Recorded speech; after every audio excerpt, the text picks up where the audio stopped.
নবী করিম সাল্লাল্লাহু আলাইহি ওয়াসাল্লাম বলেছেন, লাইলাতুল কদর আমি পেয়েছি, কপালে কাদামাটি ছিল, বৃষ্টি হচ্ছিল, তার মানে ওই রাতে বৃষ্টি হতে পারে, ওই রাতে বৃষ্টি হতে পারে। লাইলাতুল কদর আলামত, রাতের বেলা বৃষ্টি হতে পারে। বৃষ্টি হয়েছে, তিনি নামাজ পড়েছেন, কপালের মধ্যে কাদা লেগেছিল, তিনি বের হয়েছেন, সাহাবীদেরকে বলবেন কোন রাতটা লাইলাতুল কদর, আজকের রাতটা লাইলাতুল কদর, এটা বলতে বের হয়েছেন। বের হয়ে দেখছেন দুজন মুসলিম আপোষে ঝগড়া করছে।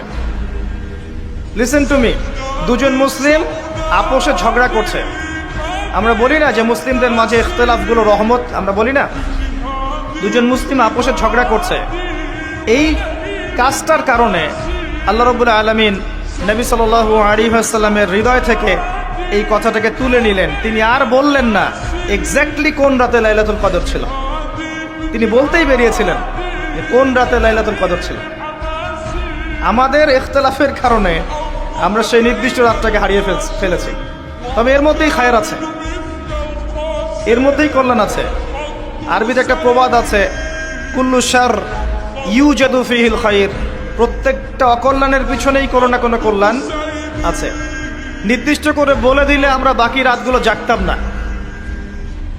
নবী সাল্লাল্লাহু আলাইহি ওয়াসাল্লাম এখন বললেন যে আমাকে ভুলিয়ে দেওয়া হয়েছে কোন রাত, তোমাদের ঝগড়ার কারণে। অতএব তোমরা শেষ দশকের বিজোড় রাতগুলোকে তালাশ করো।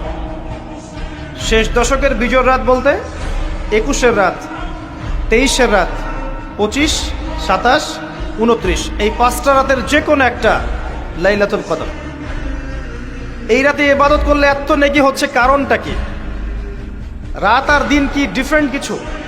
প্রত্যেক রাতেই কিন্তু আল্লাহ পাক প্রথম আসমানে নেমে আসেন, প্রত্যেক রাতে, শুধু শবে বরাতের রাতে নয়, শুধু নিসফে শাবানের রাতে নয়, কিন্তু প্রত্যেক রাতেই আল্লাহ পাক প্রথম আসমানে নেমে আসেন।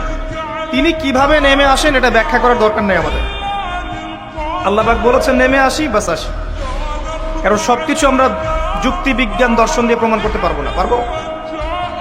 সায়েন্সকে জিজ্ঞাসা করেন যে স্বপ্নের ব্যাখ্যা কি, ঘুম কাকে বলে, আত্মা কাকে বলে, আত্মা কঠিন না তরল না বায়বীয়, পারবে সায়েন্স ব্যাখ্যা করতে?